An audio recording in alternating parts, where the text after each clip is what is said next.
Fire burn and cauldron bubble, pouring cow's blood that hath eaten her 9 pharaoh. grease, That's sweating from the murderer's gibbet, thrown to the flame. finger, A birth-strangled babe. Inappropriate characters. Hello, everyone. This is another episode of Inappropriate Characters, our first live chat. The disembodied voice coming to you from the Cults of Chaos book is the RPG Pundit, the final boss in Internet Shitlords. And I am accompanied tonight, as usual, by Avenger Satanis, Cult of Cthulhu, and by James Grim Jim Desboroughs, the most banned author in the RPG hobby, I think. I think you get the prize out of the three of us. Maybe. Tonight we're going to be talking about a variety of topics, including how to set up a decent Kickstarter. We're going to have our resident expert Avenger talk about that.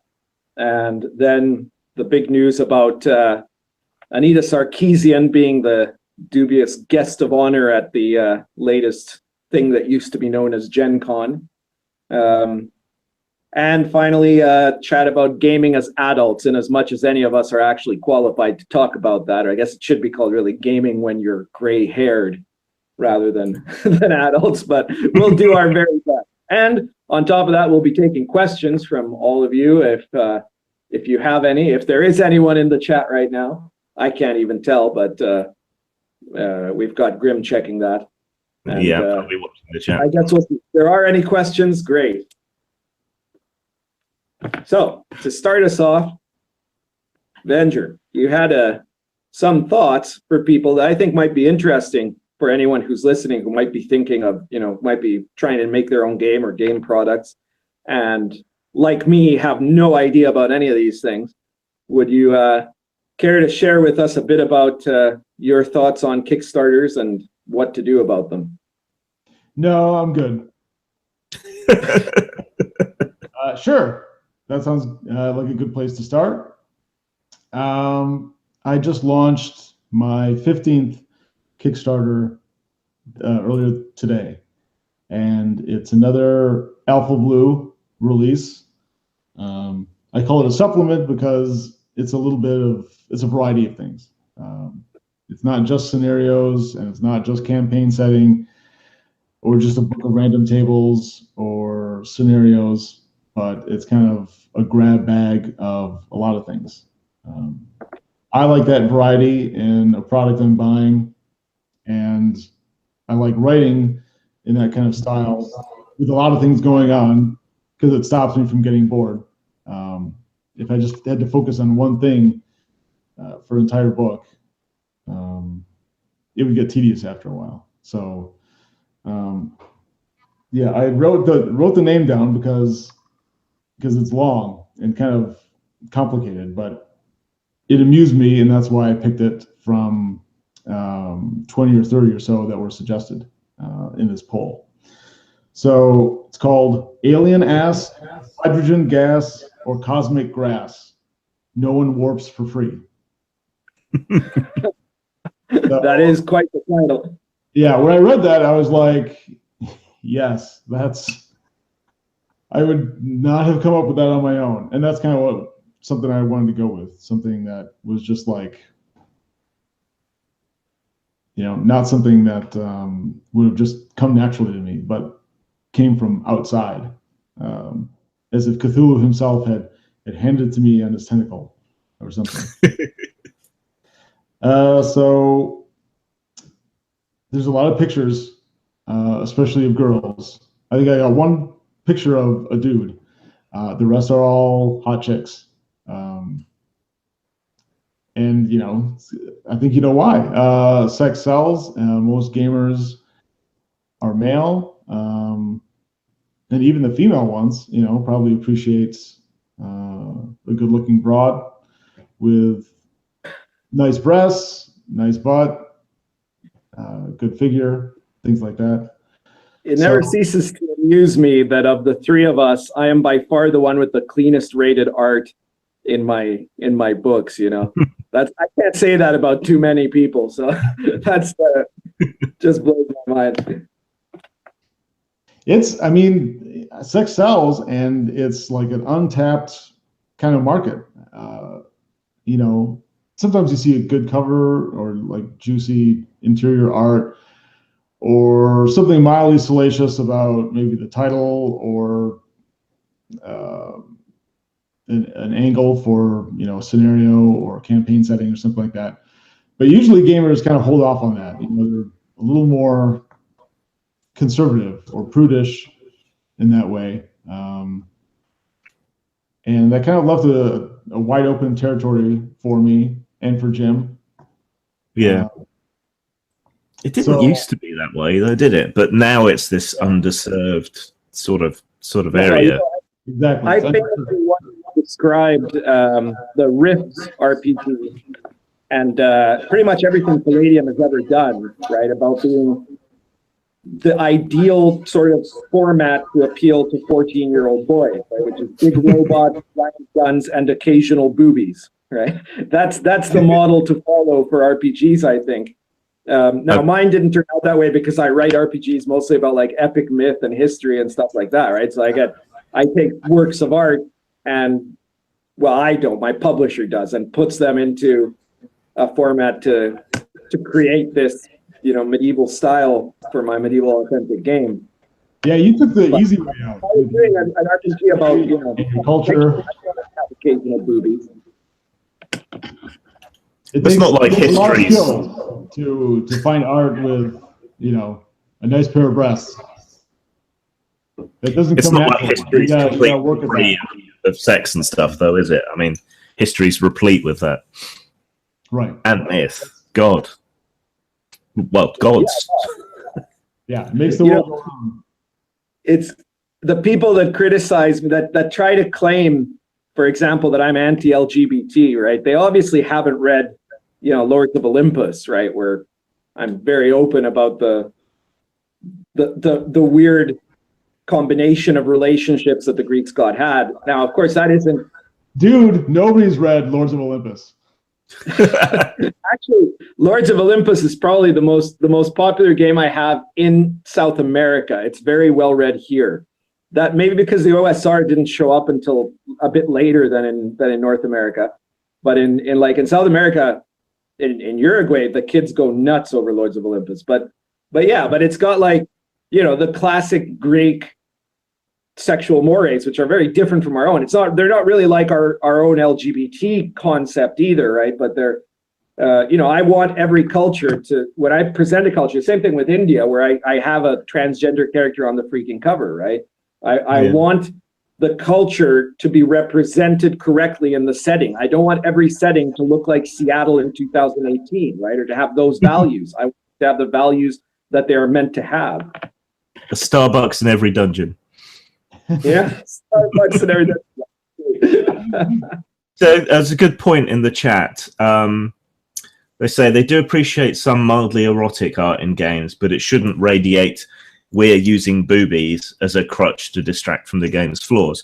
I think with me and you, Venger, it's that we like a lot of like trash cinema and pulpy comics and books and stuff, and a big part of that was this kind of almost false front and teasing sexuality to a lot of it, and it's very much part of the genre. If you look at like Heavy Metal, the magazine, Metal Hurlant as it is in France, it's all part and parcel of that scene. In the same way, Pundit, you're trying to represent history, we're trying to represent a kind of a grindhouse aesthetic.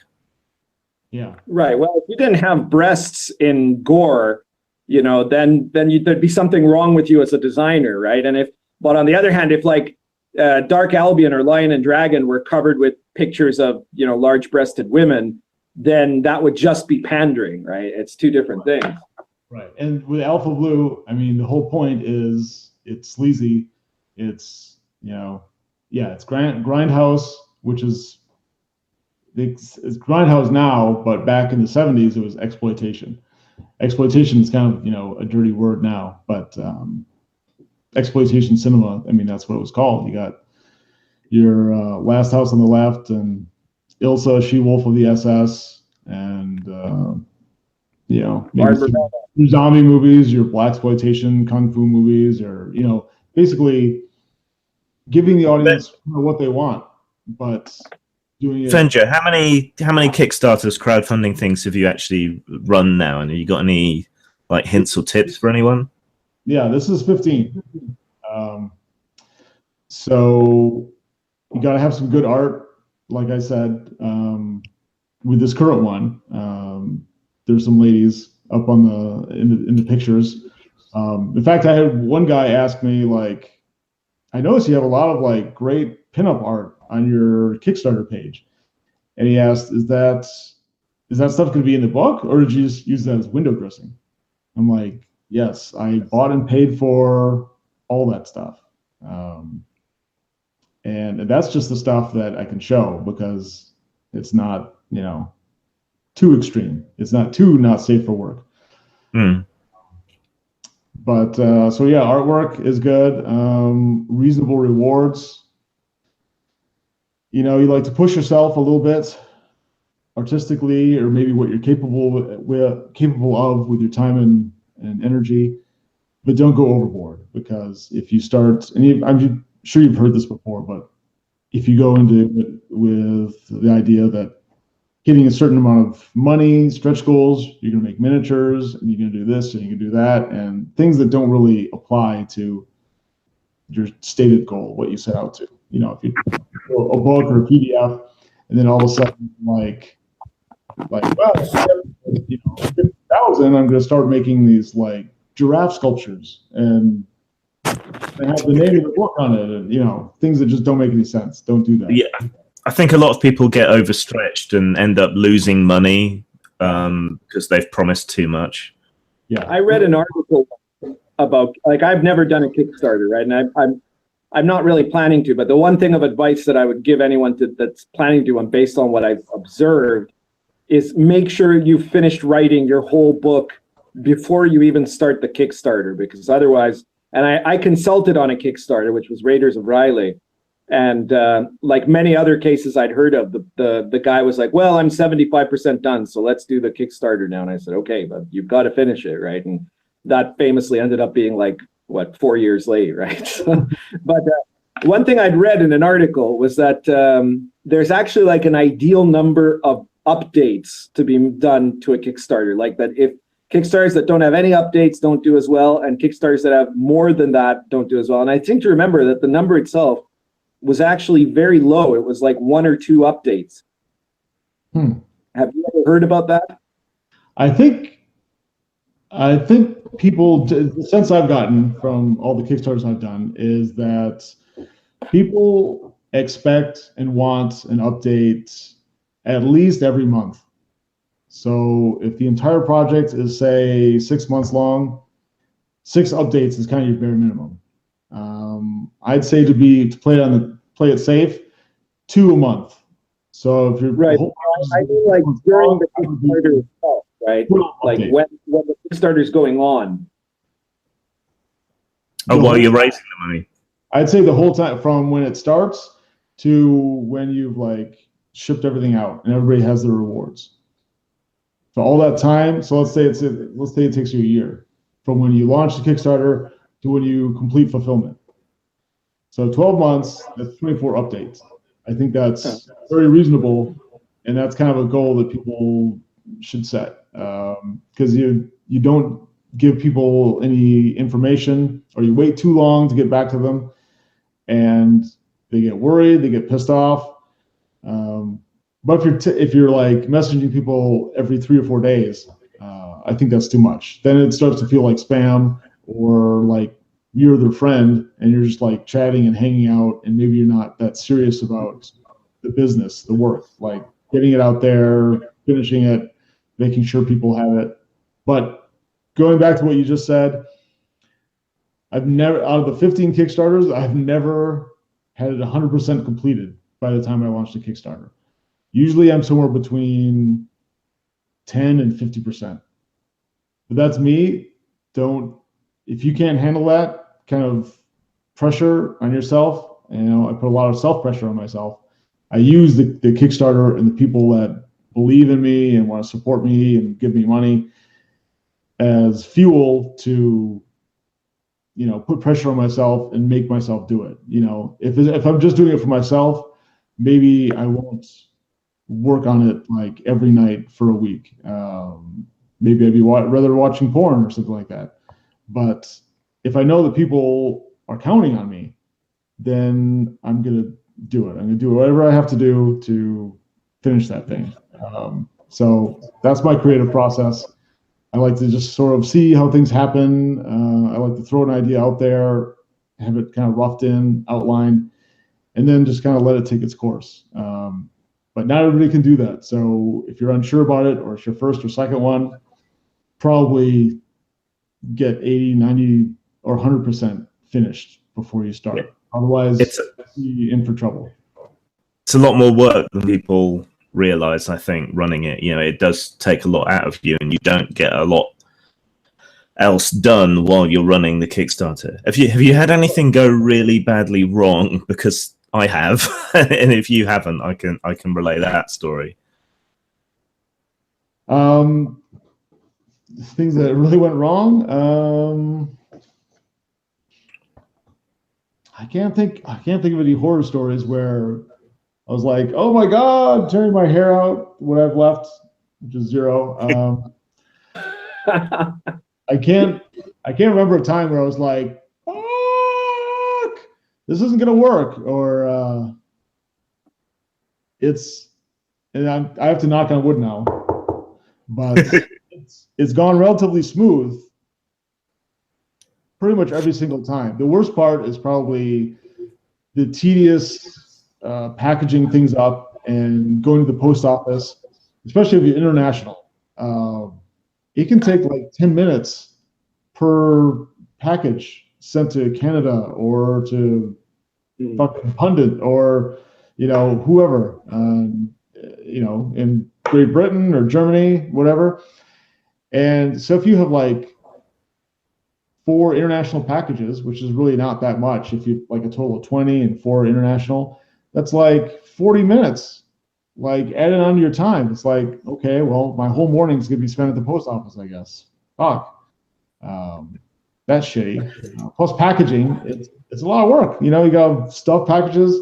I don't have that many backers either. I average between probably 150 and 250 each Kickstarter. And maybe half of those people want prints. So let's say I send out somewhere between 75 and 100 books. That's, it's several days of work. If you have a really successful Kickstarter and you're mailing out like 500 packages, like Jesus Christ, that's your full-time job now.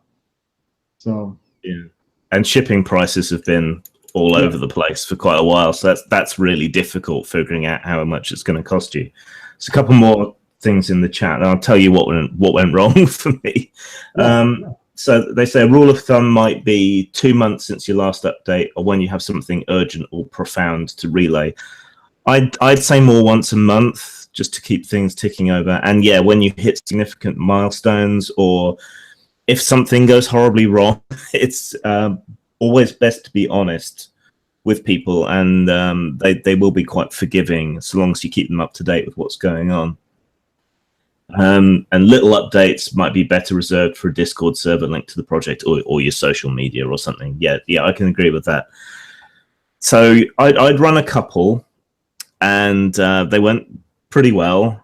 I got a little bit cocky, I think, going into the Gore one, because it was way overdue when it came out. Not as overdue as Far West or something like that, but it was that overdue.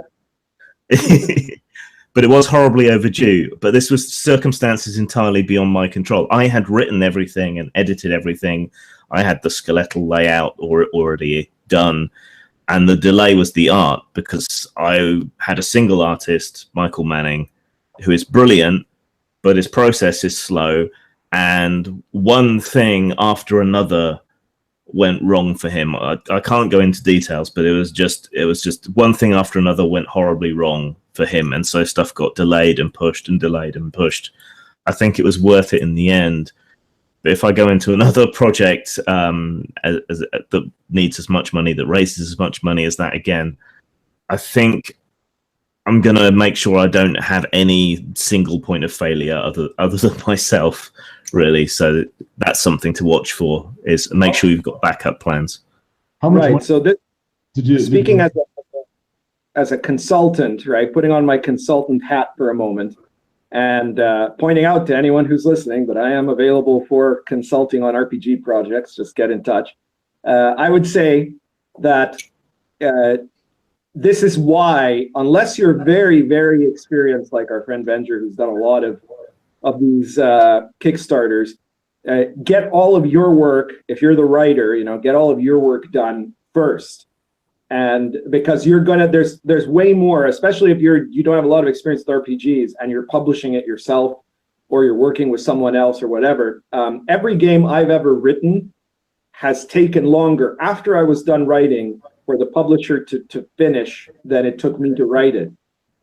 Sometimes like a year more, right? So it's the post-production in an RPG. If it's going to be a decent looking RPG, if it's not just going to be some piece of junk with no art, it's a large amount of post-production. And if you don't have your own stuff out of the way first, then that just slows everything down, right? And it's sometimes hard to predict, in your case, Jim, that there can be unexpected problems with other people, and sometimes you can't help them. But you'd be better off at least making sure that your own, to be Petersonian about it, that your own room has been cleaned already.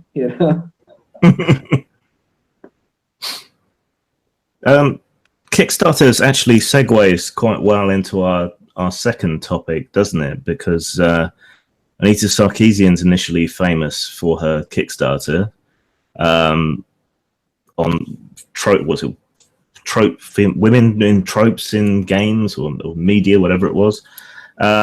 She raised a huge amount of money, well over $100,000, never fully delivered on everything that she said she was going to, and the last few things were really short and late. But do you want to sort of take us into that, Pundit?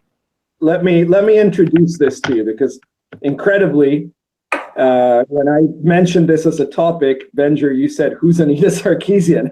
So I guess that there might be people that'll be listening to this that don't know who she is. And of course, there's no reason why you should know who she is, Venger, because even though she has been selected as the guest of honor, this is a woman who has never done a single RPG product, tabletop RPG product. She has nothing to do with the tabletop RPG industry. Yeah. She's somebody who became famous for talking about feminism in the context of video games, and then proceeded to become famous for being one of the biggest advocates in favor of censorship in pop culture. This is a person who literally went to the United Nations and spoke in front of the United Nations, demanding that the United Nations pressure governments to impose censorship of the internet because, and I'm not kidding here, because she said people harass feminists by saying things like to her, saying things like "you suck," right? So she literally embodied that meme of, we need feminism because somebody said I suck and they shouldn't be allowed to do that, right? Like she wants government to censor the internet to prevent people from making any criticism at all of third wave feminism, right? And she's she's the embodiment of third wave feminism. Or any of us. Why hasn't the United Nations asked us to speak to them? That's what I want to know. We have opinions too. Are a bunch of establishment globalist leftists. They don't want to listen to you because you're a white male, right? And Grim Jim's a product of rape culture, and I'm a Nazi, according to them, right? I guess. So, yeah. I always believe what I read. So, yeah. The real question, though... The only rape culture around here is the oil seed growing in the fields. So, The real question here is, why is Gencon, it's one thing when the Dictators Club that is the United Nations invites her to speak, right? Why is Gencon making her, someone who has nothing to do with Dungeons and Dragons, with any other RPG, with the tabletop hobby, the guest of honor at the biggest, allegedly the biggest gaming convention in the world? And of course, this isn't a new phenomenon, because last year their guest of honor list included a bunch of nobodies, many of whom had hardly any real credits as far as RPG writing was concerned. You had Anna Krieger, you had people who were famous for writing feminist blogs about criticizing gamers, right, who were guest speakers. Now, mind you, the guest of honor at last year's Gen Con was Mike Pondsmith.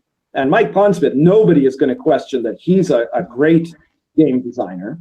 But the reason that they made him the guest of honor is because he's black, right? If Mike Pondsmith was white and Kevin Siembiada was black, they'd have made Kevin Siembiada the guest of honor, right? So last year, they were already completely inured in this identity politics culture of the SJW left, right? And now they've just decided to double down. They've invited someone who has no qualifications whatsoever to talk about RPG to be their principal guest of honor, the one that they're promoting everywhere. And it's just disgusting. So what do you think backlash? I assume there is going to be some backlash in some role-playing game circles. Like, do you think it's going to get to the point where people are going to protest or boycott or just not show up or not buy tickets? I think I've heard from a lot of people, like on the RPG side, on Google Plus, on a lot of places, people that I know used to go to every single Gen Con, that this year, even before Sarkeesian, had already said they're not going this year. And I think a lot of them, it's not that they're even consciously thinking of it in terms of, the politics that have infested the Gen Con experience, but just because, they always used to go, and this last time that they went last year, it wasn't as fun anymore. And now they're not willing to spend that amount of money and time to go to something that isn't quite that fun and isn't quite that much about gaming anymore, right? And this is just going to accelerate that process. Yeah, I've heard that from a handful of people, that they're either now not going or that they're cancelling. Several of them have informed Gencon that they won't be attending because she's there. I was going to compare it to as if, Gencon in the 80s or whatever had invited Pat Pulling to appear. But that's not quite right, because at least Pat Pulling had something to do with role-playing games, She was a harsh critic of them. Sarkeesian's a critic of computer games primarily, and I think she's played a D&D game on a stream once. I remember one tweet somewhere vaguely mentioning something to do with role-playing, that she'd made characters. But that's it. It's not what she's known for. Well, then she's officially part of the D&D community, right? Yeah. So it's more like inviting Jack Thompson to Gen Con. Exactly. It's like if you invited Jack Thompson in the year, in 2002, if you'd invited him to the to a video game convention, Well, for that matter, Hillary Clinton. Let's all remember that in 2002, Hillary Clinton was trying to ban video games, right? Yeah, but it's more like inviting him to a role-playing convention, because he has nothing to do with role-playing games either. He's a harsh cultural critic of computer games, not role-playing games, not Magic the Gathering, So it's that level of both disconnect, and she's such a divisive figure. I mean, that's the point. The people in charge of Gen Con are trying to be divisive. They're trying to intentionally offend anybody who is a gamer that is not a wholehearted adopter, because the whole thing about the totalitarian left is that they demand not just that you obey, but that you must agree. You must agree with their position. And if you don't agree with their position, their goal is to remove you, right? So they're doing this on purpose. The whole goal of this was to make sure that a whole bunch of people would be pissed off. And if those people don't come, then all the better, because their whole point, they don't want to be part of the phenomenon of being a community instead of a business, is that a community doesn't have to really make money, right? These people fundamentally are anti-capitalists too, and they don't care if they're not making money. In fact, if they're making too much money, that means that their game is popular, or that their hobby is popular, and that means that it's a part of the problem, because it's a part of the patriarchy and a part of, you know, Western culture that they despise, right? So they want to be isolated, and when people don't come and when their industry fails, then they get to blame it on evil white male gamers, on racism, on misogyny, on homophobia. And that was the reason that, you know, nobody buys Marvel comics anymore, that nobody's going to keep coming to Gencon, right? It's not them. It's that the rest of us are horribly, you know, flawed creatures that are the products of evil Western civilization, the worst civilization that ever existed in history, right? But Benji, you were asking about backlash. Well, there already has been quite a lot of backlash. I've been kind of monitoring it on Twitter during today, which is probably the best place to find the kind of backlash. But they're responding to it in exactly the same way that people responded to criticism of the last Star Wars movie or of the all-female Ghostbusters. Oh, you're just throwing a fit because it's a woman. Oh, you're just throwing a fit because it's feminism. And all the criticism and annoyance and so on is being characterized in that way. And Gamergate and all that. So they're not listening to anyone. It's anyone who speaks up is automatically, I don't know, a cishet white male evil oppressor and can be safely ignored. You know, so that's what's happening with the backlash. They're deflecting it all by pretending everyone who has an issue with this person must be a misogynistic asshole. It's predictable. I have seen some interesting backlash that isn't exactly along those lines, but rather is coming from another group of feminists, and that have been critical not just of Anita Sarkeesian, but of Nicole Lindros, who is acting as one of the moderators of the panels that Gencon is going to be doing with Sarkeesian and these other special guests, right? Now, for those who don't know, Nicole Lindros, she is also a radical identity politics feminist, but at least she's actually got a history in RPGs, right? She's been making RPGs since the early 2000s at least. She's one of the two people behind Green Ronin, and you know, unlike Sarkeesian, she's actually a D&D player, I would assume, you know, or if not D&D, then at least her games, right? She plays her games at the very least, right? So it's at least a little bit more relevant for her to do this, right? But the thing about Nicole Lindros, that she's got herself into some trouble this past year, because there was a big Me Too scandal involving somebody who worked for Green Ronin, and she took the side of the person who was accused of harassment, of sexual misconduct, because he's a right-thinking leftist, right? He's a guy that was always on board with their ideology. And so she wanted to protect him from these women that were accusing him of sexual misconduct. And so you've got a number of feminists who are pissed off at her about that. And also, there's a whole group of sex-positive feminists. Now, these are real feminists. They're not, you know, they're people that wouldn't like probably any of us. They're not on our side. They're not conservatives. They're not really cultural libertarians or anything like that. But they believe in, you know, a sex-positive version of feminism, who have been critical of both Sarkeesian and Lindros, because they've both been in favor of very severe, of these sort of, you know, anti-harassment policies, in the same way that, you know, you could call, you know, that the U.S. Congress would call a bill to bomb some country that bring peace to fuck offistan or whatever act, right? They're anti-harassment policies which dictate that the con should kick women out who are cosplaying in ways that are too sexy, right? This puritanical sort of feminism that goes after women who are doing cosplay or presenting themselves as goof babes or whatever you want to call it, by saying, no, you're not allowed to show too much leg in modern feminism, right? Because that's rape culture. And if you're dressed in a certain way, we're going to slut shame you, right? And Nicole Lindros is a huge proponent of this, right? Her policies that she would like to see imposed in games, in game conventions, are all about that. And I've seen some women that no doubt would not consider me a friend, even though I totally agree with them on this, that were really calling out Gencon for giving a platform to Sarkeesian and especially to Lindros, when their version of feminism is a version of feminism that almost wants to put women in burqas, right? There's a couple more comments from the chat. Saying that there's been quite a lot of attacks on Warhammer recently. I think that's probably relating to the Warhammer Kids thing that they were talking about releasing. Yeah, and the other question is, what do we think Gencon is trying to do?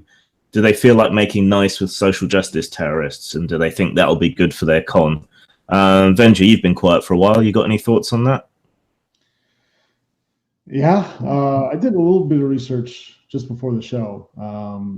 Some YouTube blogger or vlogger was talking about Anita and Gencon. And yeah, I guess the people that run Gencon are, as you said, like really left-leaning, like far left. And that's why, I mean, I guess, yeah, they just want to push their ideology. You know, as you know, I'm a big proponent of keep your dirty politics out of my gaming. I agree that at some points, especially when things come to a head and when people push you, you know, you can't just like lay down and take it or ignore it or make nice or whatever. You've got to go on the offensive or defensive, depending on the attack, and put your views out there. I don't know what they're doing, because they should know that gamers are a wide variety of people with a lot of different thoughts and belief systems. Yeah, this is going to piss off a lot of people. It's probably going to drive some business away, and maybe other conventions are going to rise to prominence because Gen Con is doing things wrong or not catering to the wide, you know, majority demographic that would normally go to their conventions. So, I mean, I think it's a mistake, just because I think radical feminism, almost any kind of radical ideology, is a mistake and more or less fucking stupid, and a problem for the majority and people in the middle and the other side, obviously. So, yeah, who knows what they're up to, but doesn't sound good. And the people they're appeasing do make a lot of loud noise, especially online, especially on social media, and they can be damaging in the short term to your brand and reputation. So maybe they're just running scared, or maybe they've got kind of activisty people who've worked their way into the ranks in the company now. I mean, that's what happened with Marvel. That's what happened with a lot of online news networks. You know, we've got activists who kind of pretend it's almost like they're activists first, and then they moonlight as journalists or game designers or whatever else. It's like their secondary thing, and they use that for their activism. So maybe that's it. I don't know. I mean, with all this backlash, normally in a situation like this, the guest's invitation would be withdrawn. You know, I'm not a fan of that happening to anybody, but that's the kind of thing that would normally happen in this situation. I mean, well, if the they guest like, yeah, but it's not going to happen to Anita Sarkeesian. They'll never do that. But if it was like, I don't know, Vox Day or something, you know, well, I don't think Vox Day should be guest of honor at Gencon. No, neither do I. On the other side, then, you know, then they could maybe make a run. That's a good comparison, though. That's a good comparison, because Anita Sarkeesian and Vox Day are actually very comparative to each other, right? Like, they're the equivalents of each other on either side of the spectrum. The difference is that nobody outside of his tiny group of fanatics has a good impression on the gaming right, if you would, or the pop culture right of Vox Day, right? Some of us, can admire some of the things he said, but generally, he's a guy that you don't think of as someone you really want to invite to a con, right? Whereas with the gaming and pop culture left, Anita Sarkeesian is applauded as a hero, when again, she's someone that would literally want to illegalize speech. Yeah, they're both a bit scammy and self-promotion-y as well. So I don't know that either. What's his name? Vox Day? Vox Day. I don't know who that is. We're going to give you such an education being on this show, Venger. You're going to be totally red-pilled by the time the two of us are done with you. It's like I'm an audience member that gets to speak. Yeah. I don't think we've got time to go into Vox Day, especially, but yeah, he's kind of not today, but I was going to say, first of all, that I think Warhammer Games Workshop doing Warhammer Kids is almost as bad an idea as if Grim Jim did Gore Kids or something like that. Almost that bad of an idea. But getting on to the subject of the convention and why are they doing this, right? Yeah, they've absolutely been infiltrated by a group of totalitarian left activists, and these guys, a lot of them are girls, but a lot of them are guys, right? They're people running these things that despise gaming as it exists. The way they always sell this to the corporations is saying, well, look, gaming is actually, sexist and racist and homophobic. And if you do the things we tell you to, you're going to open up whole new markets for all these people that think just like us, that will make you tons of money. Except those people, they want to get rid of gaming as it exists, but they're not really interested in gaming. They're not, the vast majority of them are not going to suddenly say, well, okay, now that Anita Sarkeesian is speaking at Gencon, I'm going to play D&D, right? That's not going to happen, right? They've already got their hobby. Their hobby is political activism. They're going to applaud things are happening. They're going to applaud it on Tumblr. They're going to applaud it on Tumblr. Sorry? Why don't they just leave then? Well, because their goal in gaming, their goal is the hobby. Their goal is actually to destroy the hobby as it exists, and the hobby being in this case gaming, but in other times it's comics, because they see all of these things as a product of the toxic patriarchy and something that has to be destroyed. Yeah. I feel like I do have to say something on this topic before we move on. See, I kind of agree with a lot of the goals that these people have. I would like to see more diversity in games. I'd love to see more women gaming and so on. But I don't think you do that by destroying what's already there. I think you do it by adding to what's there. So if you want to make your grand feminist game that's rooted in, I don't know, Marxist theory or whatever else, you know yourself out. You go right ahead and do that. But don't go telling other people what they can and can't put in their games. Don't dictate to people what art is or what they can use, or tell them what they mean when they do something when they're telling you the opposite. Don't censor, don't control, don't add. If someone's got speech that you don't like, then the answer is more speech, more expression, more art, more games. And so my objection is very much rooted in what they're doing, not necessarily their goal. Right. If you look at Wizards of the Coast's latest statistics, if we take those at their word, and I don't see that there's any reason not to necessarily, they claim that as of now, 40% of people who play Dungeons and Dragons, which by the way, they claim is now more successful than it's ever been in its history, right? Which is quite likely true from what we've seen. 40% of the people playing D&D now are women.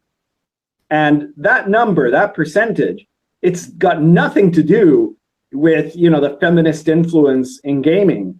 It's got everything to do with stuff like these web shows like Critical Role and stuff like that women have seen those shows, they've seen women on those shows, and then they've started getting interested in playing. I've been a critic of some of those shows, but there's no question that it brings people to role play and that it probably does expand some of the demographics of the audience. And that talks to your point, Grim, that if what you want is diversity in gaming, the way to do that is to promote gaming. It's not to criticize. It's not to say, if you bring in a feminist who says gaming is full of rapists and it's full of misogyny and homophobia and it's this horrible thing, and when you're killing orcs, you're killing black people and all this bullshit that they talk about, that is going to do the opposite. It's going to make, and if I was a person of color, or if I was a woman, or if I was a homosexual, and I listened to that, and I had no other context, I say, well, fuck it, gaming's not for me then. I'd be running away as quickly as I could from gaming, right? So these people are trying to drive this wedge into gaming that is the opposite of what you need to do if you actually were really interested in making gaming more diverse. That is not their goal. Their goal isn't to make gaming more diverse. It's to destroy gaming as it exists and then move on to destroy the next part of Western civilization that they can get their hands on. Have either of you actually seen a source on that 40% statistic other than that reference to the Seattle Times? Well, I believe the source is Wizards of the Coast. Yeah, but that's the only article I can find a mention of it in, and it's only just like an aside, but everyone's taking it like, Moses came down the mountain with 40% of women on graven stone and showed it to everybody. Because the only public statistics we have are the 3rd edition era statistics, which said, I think it was something like 15 to 20% of regular players, that's like monthly, were women. And personally, I wouldn't expect it to really go above a third.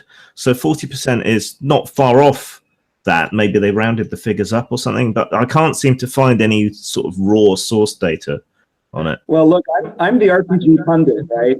And 30% of my gaming group are women. So if I can do that, I'm pretty sure that someone who has less controversy than me could get 30% of their gaming group be women. So I don't think it's that much of a stretch necessarily. Also, I think that a lot of it is a lot of these gamers that have come in now are people who are under 25, and it's a completely different culture. Certainly from the North American culture that Venger and I grew up in, right? Gaming doesn't have the same stigma it does. I think one of the reasons that a lot of women left gaming, because there were a lot of women that were gaming in the early period of D&D. And then at some point, D&D became very much, it went from being a fad in the very early 80s to being this weird microculture that only nerds played, right? And in the 1980s and 90s, in high school culture, the nerd groups were boys, right? There might have been a few girls, but it was an overwhelmingly masculine culture. And that was what drove women out of gaming, because it was a thing that nerdy boys did. And that has very much changed, I think, in the culture you see today. I mean, I'm not a parent, but I have a teenage niece, and I know that she actually started playing RPGs. She, we don't live close to each other. She had no idea who I was. She started playing D&D 5th edition, and she didn't know that I had anything to do with it, or that I wrote a bunch of games, right? And she was just blown away when she found out, and she thought it was awesome. And I sent her, Dark Albion and stuff, and she loved it. But, she gamed in her high school and continues to game today. Now she's in university. So like that was, I think, my moment of kind of waking up to the fact that there's been a generational change in the culture of youth, and also in the way that nerdy things are seen in youth culture, right? So I think that it's very likely that if there are 40% of women in gaming, most of those are not women our age. They're younger women who have started from high school and in universities now. Yeah, I mean, there was an influx in the vampire days, but a lot of those left afterwards. Yeah, it was also a kind of a fad, right? Yeah, we should probably move on, or we're going to overshoot. Right. Well, that segues us into our next topic, which is gaming as adults. Which, since we're pointing out how old and out of touch we all are right now with this talk about the young people. So go on and introduce us to that, Jim. So I think we've all noticed as we get older that getting a regular gaming group becomes more difficult because people have annoying things like families, babies, things like that, and then they don't have as much time or as much money, and plans fall through, all that kind of thing. So yeah, it can get difficult to get a regular game going. I know this is a problem I don't relate to. I'm sorry. You're down on streamed games and so on, aren't you, Pundit? You don't look. All my games are live. I have four different groups of gamers that are, a mixed group of a total pool of about 17 different people. I game twice a week, so 4 campaigns, 2 weeks apart each. Friday, Saturday, Sunday on alternate weekends. My smallest gaming group has 5 players. My largest one has 8.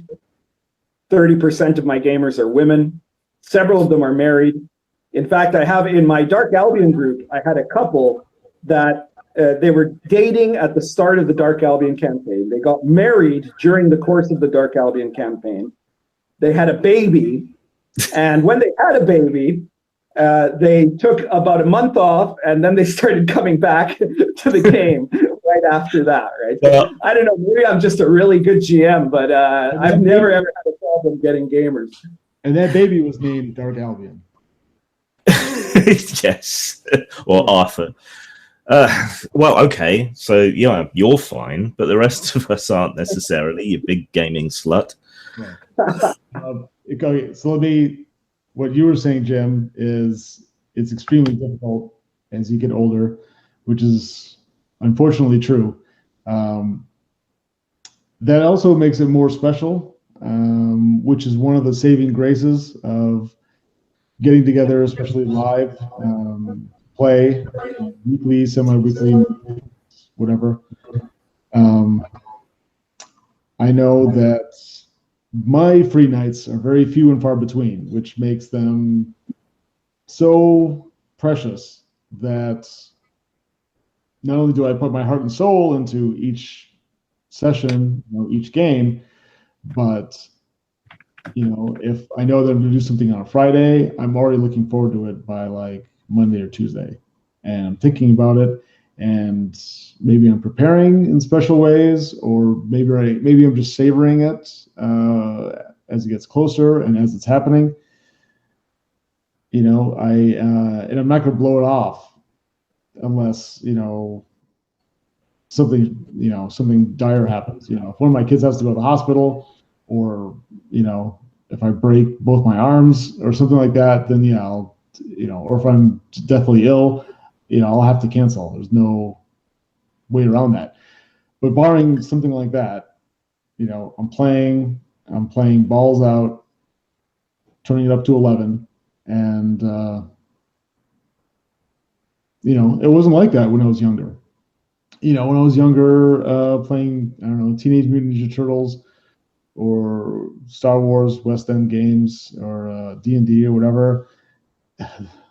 Sure, there was a lot of joking around and screwing off, and I enjoyed it, but I don't think I enjoyed it as much, or I didn't appreciate it like I do now. Like now, my appreciation is like up to here, but before, I was like, oh well, I could do this, or I could go see a movie or whatever. Doesn't matter.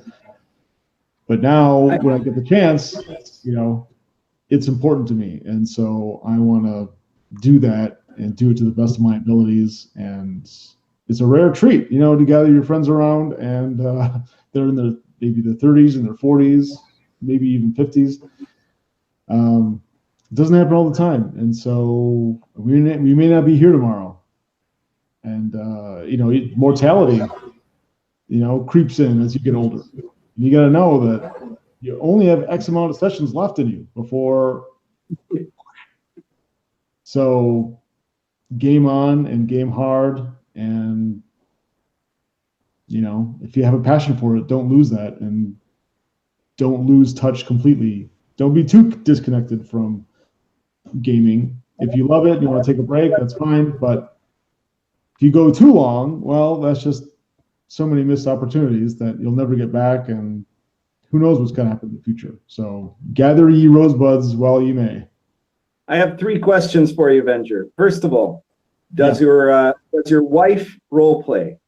Second, are you going to be one of these guys? I know you have a ton of kids, and they're all quite young right now. But when they get a bit older, are you going to be one of these guys that runs games with your kids? And if so, are you going to make some annoying blog and/or YouTube show about it, like some others have done? And third, are you going to run Alpha Blue with your kids? Okay. I'll try to. My memory is shitty, but I'll try to remember and answer those questions. Okay, my wife. While we were dating, she did play. I was running a semi-terrible third and probably a combination of 3.5 and 4th edition D&D, because that's back then. And she did play. She played a wizard, and she had that wand of magic missiles, and every time it was her turn to act, like, but then when she got pregnant, she realized she didn't have to pretend to like gaming anymore. And so she stopped playing pretty soon after that. And okay, question number 2. Yes, I am gonna introduce. I've already role played a little bit, like a very stripped down version of like D&D with my 2 older girls. We only played like 2 or 3 sessions. It was fun. It lasted about an hour. They did not take character death well at all. They were mad at me that one of their characters might have died. I kept telling them, like, it's like a video game. It's not you. It's just your character. Maybe you could get resurrected, or you could do something like that, or make a new character. It's not a big deal. It was a big deal to them. They were like, the 6 or 7-year-old equivalent of, fuck you, Dad. That's bullshit. So it was like that level of. Will I play Alpha Blue with my children at some point when they're adults? Yeah, you might not want to answer that, because that could get you in trouble. Yeah, I would have. Obviously, I would wait till they were adults, if at all. But then probably not. It'd be the same question as like, oh, would you ever go to a strip club with your kids? Like, maybe if they were 21 and they wanted to go with me. Not sure why, but if they did, maybe. I mean, it's a possibility, I guess. I think that's it, right? I think that was all of it, I think. Oh, hey, before I go, just in case my wife comes in and gives me the look, so maybe Jim can put, like, when this is up on YouTube, the link to the Kickstarter below. But for the Kickstarter and the link and everything else, the name has been shortened to No One Warps for Free. So the book will be that whole long title, the alien ass and all that stuff. But No One Warps for Free is the short version, and that's the name. That's the link, the name on the Kickstarter. So if you want to find it, look at all the naked girls. They're not really naked, but well, some scantily clad. But anyway. Are you leaving us early? I probably have like a minute left. Yes, 8:29. Oh, but bedtime. I gotta get my sleepy. Really? You're in the earliest time zone. My God, bitch.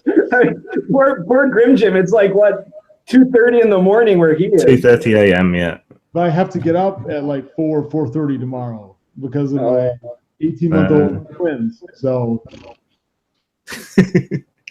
Yeah, I agree about making gaming more of an event. My regular group only meets up every month and a half. But we spend like 2 days solid gaming, and we certainly raise our game with like background music playlists and mood lighting and decent food, things like that. Pizza?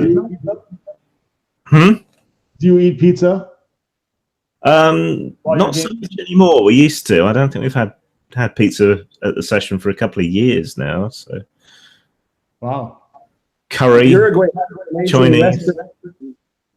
So we actually order in from, like, I'm in one of the coolest neighborhoods of the city here. It's like called Montevideo Soho, and it's got all these trendy restaurants all over. So we're always ordering fancy stuff. Like still, food that you can eat at a gaming table, right? But if it's burgers, it's the fanciest version of it and whatever. It's of course prices for food here are a lot lower than they would be in England or in parts of the States. I don't know about Venger's part of the States, but in some places it's very expensive there. Here it's cheap. Pizza? Or we don't do pizza here usually. I mean, there's a big pizza culture, but I can't remember the last time our gaming group ordered pizza. A lot of empanadas. We do get a lot of empanadas. It's super cheap. I mean, you could pay $20, $25 a pizza if you want. If you want to go to a specialty place, but you could also get a good pizza for $6. So, yeah, and that's my parole officer. So I do have to leave. We'll say good night. All right. See you later. Everybody that isn't me. And good show, guys. Yeah. See you on the flip side. See ya. Questions from the audience, and then we'll get started. Yeah, I'll just check if there's any more questions. So if anyone's got any last-minute questions, throw them in. Well, Cool. I saw people are thinking of their questions. I saw a question that was on the chat here that somebody asked for me. How much do I expect players to know about a historical setting to make the experience satisfying? And the answer that I give is basically, I don't expect my players to have any historical context. I've run a lot of historical games, right? Right now, well, I'm running Lion and Dragon, and I ran Dark Albion, and both of those are set in, a fantasy version of real-world medieval Europe. I've run Arrows of Indra, which is, of course, Indian myth, and my Wild West campaign, which is set, it's a completely non-fantasy, non-magical, just purely historical game set in the American West, and lots of other games before that. And generally, I guess this is the advantage of being a historian, right? I do a lot of research into it. And, a lot of them are time periods and cultures that I've already studied. And the trick to it is, no one wants to sit down for a history lecture or something like that, or to be expected to read a bunch of books or watch documentaries or something before playing, right? So I expect that a lot of my players will not have a profound knowledge. And you treat it in many ways the same way that you would introduce a group of newbie D&D players to a D&D setting, right? Which is that you start local, you start small, and you gradually build it up in the process of playing, the knowledge of what their characters would know, how they should act, what the world is like. I at the start of every adventure, I might give them a couple of historical tidbits of things that are going on in that time. And so it's an immersive experience. I had some players, I ran a long time ago a campaign set in Imperial Rome that was this kind of multi-generational campaign that went all through the Julio-Claudian dynasty. And I had a couple of players that said that after that, they ended up still using, in conversations and things like that, all kinds of stuff that they learned during that campaign about Roman history. And they knew who these people were, they knew who Aulus Plautus was, or who Vespasian was, or, Seneca and things like that, right? As if they'd taken a course in a university course in history, but it was just from playing this game for 2 years, right? I think that's the way you should go about running a historical setting. You never want to front load a bunch of culture wank on your players. What you want to do is give them a gradual build up of knowledge and understanding of what the world is and how it works, and to make sure, especially when they're playing their character, if you as a DM see that they're doing something based on a kind of a false assumption, they're applying modern values, or they don't really know how something works, some element of medieval law or something like that, that you stop for a second, explain to them, look, your character would know that there are these rules, or that the culture is like this, that there's a certain way that you're supposed to behave here, and explain how their character should behave, and then leave it up to them whether that's how their character will behave or not. But let them make sure that they're informed of everything that their character in that historical setting would know about the culture, about the history, and about how, especially how their character should act in it. I studied history as well, and I think when it comes to running historical games, for me, I want the players to know as little as possible because I want to be able to take liberties and I want to be able to get things wrong and not be picked up on it. So I've never had that problem. Another question. What do we think of Vampire Requiem versus Vampire the Masquerade? Well, I hated both of them. I hated both of them, frankly. But from my point of view, I guess from the point of view of a non-fan of World of Darkness, I think that their whole reboot was a big mistake, as a lot of reboots are, because that became the natural dropping off point for a whole bunch of people that were in the fandom up to that moment. That's why the new World of Darkness never managed to, like, they did it as a Hail Mary pass to try to keep being relevant in the age of 3rd edition. And it just didn't work out for them, right? They because a whole bunch of people didn't come on board with the whole new setting. No. I mean, for me, I played Vampire the Masquerade virtually the same day it came out in this country. And my entire group was enamored of it and the whole Storyteller series for a long time. Now, that old World of Darkness, I mean, all of the games in the old World of Darkness were much more gonzo. There was a huge amount of variety. You could play it all sorts of different ways.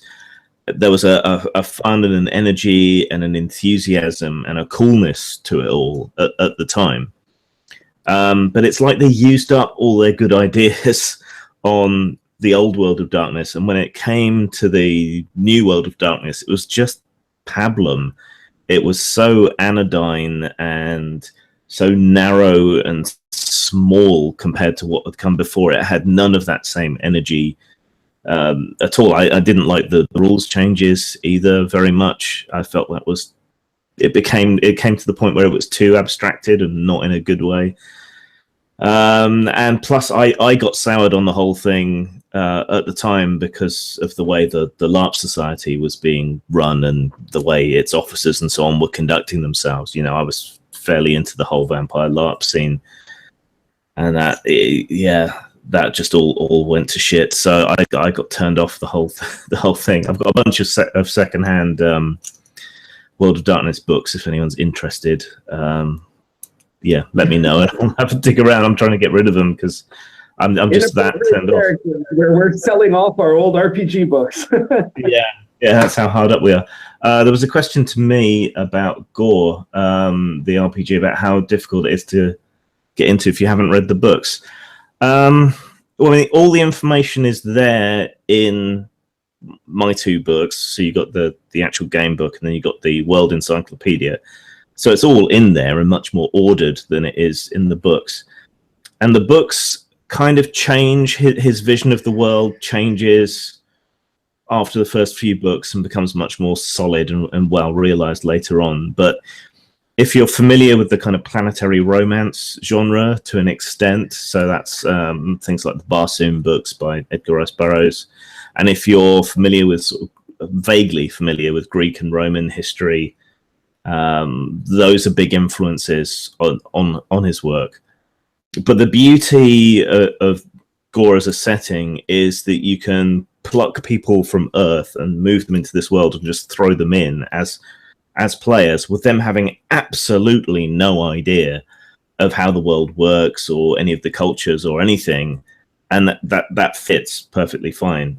So you can just throw them in at the deep end and have them experience the world, as it exists, and that's a good way to do it. I mean, that's the way the books start, and then they turn into a sort of travelogue as he moves around the world and encounters new cultures and things. So it's very much in the spirit of the game to do that. And yes, the books do get more sexy as the series goes along, though it's never really that explicit, which is weird when you consider its reputation. Let's see, are there any more questions? No, that looks like it. Right. So before we close up, one of us, I guess it's going to be me, should say that if you're enjoying these shows, then if you, the audience, are enjoying these shows, then you will want to support us on Patreon, because if we get to a certain level of Patreon support, we're going to do these shows more often, especially because Ben's wife won't allow us to do more unless he's making money. And right now, we're making, I think, entire tens of dollars off of our inappropriate characters. And that's a good start. And we're really grateful to everybody who's already supported us on Patreon. If we get more supporters on Patreon, we're going to start doing more shows every month. And if we get a lot of support on Patreon, you might get to see us doing this every week. So please check out the Patreon link. I think it's the very first link in the description of this chat. And support us if you want to see more of this sort of commentary on games, on gaming, on a variety of topics. And as always, with a good element of the sort of controversy that I'm sure that the audience appreciates. Please help us out with that. And that way we can keep providing this sort of content and doing it with more frequency. Yeah, I'm doing a month of Starfinder posts on my blog, so you can watch out for that. The 200-word RPGs that I did for that competition last month, I'm going to be expanding those a bit and putting them into a compilation and selling that. Venger's got his Kickstarter, which you can support if you're so inclined. We've done really well on views on our first video. I think it's over 1,000, which for a brand new channel is fantastic. But we do need more subscribers as well. So please, if you're watching this, spread the word to your role-playing groups and your friends and so on online, and encourage them to subscribe, because in order to monetize the channel, which means we can start taking payment from chat and we can get adverts on, we need to have over 1,000 subs. I don't think we'll have a problem hitting the watch time target, but the subscribers is an issue. And if you do subscribe, make sure you hit the little bell. Otherwise, you won't necessarily get reminders that there's a show or that a video's been uploaded or whatever else. Right. I've heard, unfortunately, that in some cases, channels belonging to controversial, in other words, people that the leftists running Google don't like, well, sometimes you'll be magically unsubscribed or you just won't get notifications. So do hit that bell. And like Grim said, if let's say you can't support us on Patreon, another great way to support us is to share these videos on your social media, to make sure other people find out about it. That's another big way you can help us. So get these videos out there, get people watching them, and that way we get more people subscribed. If you're watching and you haven't subscribed yet, be sure to do so. Always going on about leftists, and here's me, a nice cuddly leftist. You're lucky I don't take umbrage. Well, I'm not. I don't think you're the kind of leftist that would get a job at Google. Probably. Yeah, not. and buy Lion and Dragon, buy Dark Albion, Cults of Chaos. I changed up my cover today. This is an incredible book for creating all sorts of evil sects, cults, witches, heretics, demons, dark elves. All of that is in here for your medieval authentic experience. You don't need to have Dark Albion or Lion and Dragon necessarily to use this book, but of course you should get Lion and Dragon and Dark Albion as well. Okay, I think we're done then. Shall we sign off? Well, my only closing thought is that I think the one great bombshell of this episode that has become clear to everyone is that I am the winner out of the three of us in person who role plays the most in real life. I get the crown. Well, good night, everyone. On that bombshell, good night to you. See you next time.